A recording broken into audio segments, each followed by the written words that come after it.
अस्सलाम वालेकुम। मैं मोहम्मद अख्तर तो साडे पे यूट्यूब चैनल ट्रैक्टर चक दा आगाज़ तो बिस्मिल्लाह अंजाम खुदा जाने। जिथों थोड़ा पैर होवे तो थानू उत्थे खैर होवे, वसदे रहो हसदे रहो। इंशाअल्लाह कल माह रमज़ान दा पहला रोज़ा सी। सारा दोस्तों ने मेरी अपील है कि रोज़ा रखा है। उस तो बाद थोड़े को देखें तो पैं ट्रैक्टर 2000 बल्कि 1998 मॉडल 1998 मॉडल टोटल जनवन शौक ट्रैक्टर टायरां ताईं 14 ने। इंजन गेयर हिस्से का पूरा ओके 16 ने। सलफ स्टार्ट मैकेनिकल चंगा। इसकी वीडियो भी चेक करना, पिछड़ा देख गिनो, वीडियो भी दिखा रही ने। बाकी नाल छोटा फीएट है 2005 मॉडल। दो ट्रैक्टर का व्यू है तो जल्दी जल्दी चैनल को सब्सक्राइब करो, लाइक तो फेसबुक पेज में फॉलो शालो कर गिनो।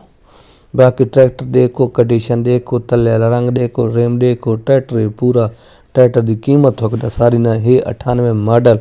ट्रैक्टर बहुत चंगा है, तसली नाल देखना है।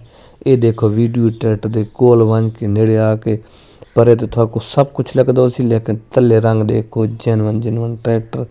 तले उत्ते टायर जरनल दे 14-15 ने। बाकी इंजन गेयर सीधा पूरा ट्रैक्टर चंगा तसली बख्श। ये चेक करो तसली नाल।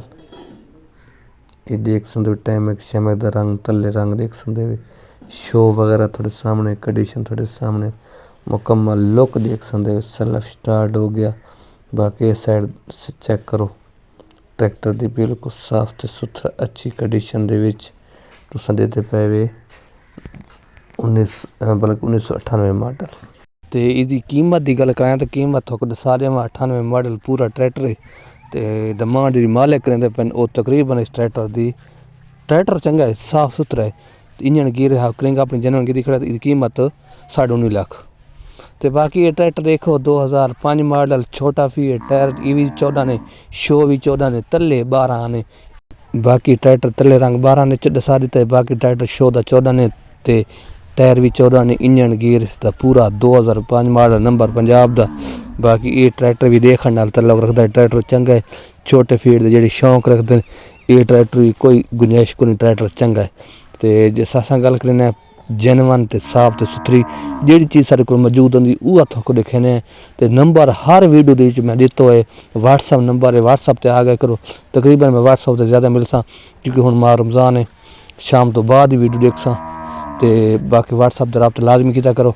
ये ट्रैक्टर देख गिनो, ये ट्रैक्टर थोक चाहिए इंशाअल्लाह मुनासिब कीमत हो सी, ट्रैक्टर चंगा हो सी, तसली नाल देखो, वीडियो देखो, पिछड़ा देखो, वीडियो दिखा रही ना, ट्रैक्टर चंगा है। बाकी ये ट्रैक्टर की 2005 मॉडल, नंबर पंजाब का, इंजन गियर से चंगा। बाकी वीडियो ट्रैक्टर की देख गिनो। ये ट्रैक्टर की डिमांड थोक दस देना, थोक चंगा लगे तो आके ये ट्रैक्टर भी घिन सकते वे। ट्रैक्टर सुथरा है, ट्रैक्टर में कोई कमी नहीं। ट्रैक्टर की डिमांड वगैरह दसन वाला ट्रैक्टर तुस देख गिनो, कंडीशन सलब स्टार्ट तक बिल्कुल साफ सुथरा ट्रैक्टर। शो भी जेनवन गिद्दी बदा अपना। तो बड़ा ट्रैक्टर साफ है, तो सलब स्टार्ट है। बाकी पूरा ट्रैक्टर ए साइड दूसरी साइड सारी साइड चेक करो। बाकी ये तले रंग चेक करो, बिल्कुल साफ सुथरा। टायरां ताईं पूरा 14 ने। तो डिमांड की गल करें तो डिमांड थोड़ा दस देव, इस ट्रैक्टर की डिमांड मालिक 13.5 लाख रुपया का पे। तो मंगना जिमें मंग 13.5 का फाइनल गिनसा, मौके पर मजीद कमी पेशी थी वैसी। ट्रैक्टर चंगा है, 2005 मॉडल है, टोटल जेनवन ट्रैक्टर है, कई ट्रैक्टर में कमी को नहीं। बैक साइड चेक करके नो। बाकी थोक नंबर देता पे, नंबर पर रब्ता करे सो आवे सो साफ सुथरा, इस नंबर पर रब्ता करके आसो। अल्लाह हाफिज़, खुश रहो।